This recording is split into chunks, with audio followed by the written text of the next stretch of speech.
Christ is if you consider the way Christ has loved us, but I'll ask you, who else has loved you like Christ? Who else has given himself up like Jesus Christ? I think my dad loves me more than Jesus. Your dad has not died for your sins. I don't think he loves you more. I'm pretty sure he would. I don't think your dad would. He saw the ultimate judgment. People die for people every day.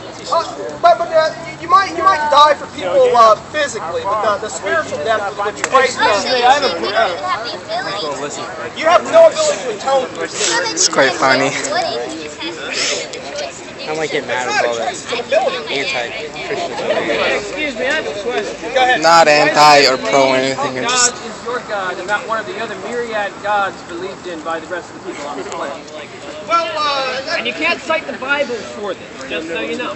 well, I think it's kind of. Because necessarily, if the Bible isn't true, then of course, Well, it's kind of self-defeating. If it is true, then it is kind of, but I'm asking, how can you prove to me that the Bible is true in the first place? well, it's a developed argument. My argument ultimately would be that without the Bible being true, no knowledge can be had. If the worldview presented in the Bible is not true, no knowledge at all can be had. So we're out here kind of debating things. Hopefully you're at the university to acquire knowledge. 1 second. So when you come to the university, hopefully you're out here to learn things, and to acquire knowledge, and to gather understanding, and those sorts of things. So, and then the very nature of So the you would say argument. that necessarily if the Bible is false, that Catholicism is true? Well, I wouldn't even say we would know nothing. There would be no truth at all. We're left in a. Are you serious? That's a great question. We could just say that the existence of this watch is true. If the Bible doesn't exist, it's not going to affect that whatsoever. Well, it would How do you know? How do you know the Bible? How do you know that you exist? I want you to tell me right Exactly. now. How do you know right now? How do you know that is not a virgin created by God?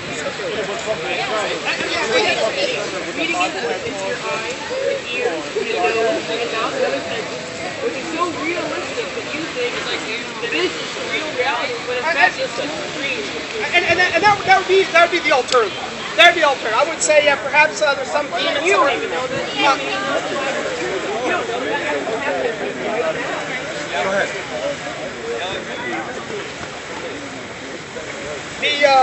Well, again, we can take one or two approaches. We can either end up with ultimate skepticism that we don't even know I'm actually here or not, and that's fine. If at the end of the day someone wants to take that position, Random things on faith? if I someone don't wants to take think that that's really position, valid because I have the same amount of evidence.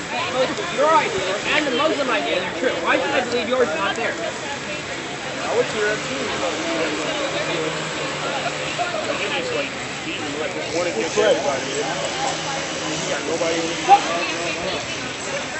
why should you have faith in God if God doesn't have faith in you? And he's going to send you to hell. Why have faith in God? I would say fundamentally, we have to understand what hell is. Hell isn't, God isn't just excited to send you to hell. God is gracious. Even Matthew 25 says, hell prepared for them. If he's gracious, why is the problem of evil exist? One question at a time.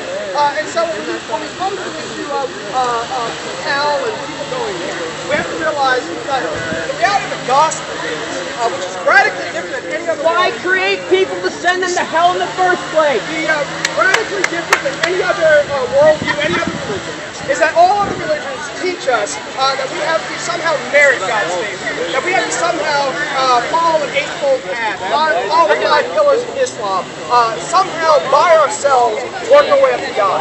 What Christianity teaches that we're all dead in our sins and transgressions. Going back to the illustration of Lazarus in the tomb, we are all kind of spiritually in the tomb, but God is gracious and calls us out. The reality of the gospel is, why should we believe in humanity? Seriously, if we look at what we've done, even if you want to take even if you look at your lifetime, kind of the American culture and American life, do we really have faith in one another? Should I really put my faith in you to remedy my problems? But no, so why should God even speak? If we're honest with ourselves and we sit back at the end of the day, we know that our heart is full of corruption. And yet even the prophet Jeremiah says the heart is deceitful. Why praise the Lord, you ones that get sent to hell in the first place? The heart's deceitful above all things, no man can understand it. So we shouldn't believe in ourselves. God shouldn't put faith Why in us. create those flaws in the first place? Nonetheless, If God one is all-powerful, if one is all-knowing, why create those flaws in the first place? So God is perfectly gracious and was dead in our sins and transgressions. That's how I would see the aspect of not being, of why God should put his faith in us, or we should put our faith in him. Because he's loved us, he's given himself for you. And that's how he's revealed himself to me. He doesn't reveal himself to me in the room. He doesn't reveal himself to me in time. He reveals himself to be gracious.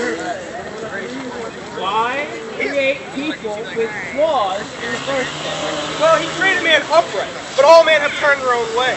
God created us good, but we have turned our own way. He's all-knowing and all-powerful and all of us take manipulation to keep everyone on the straight and narrow.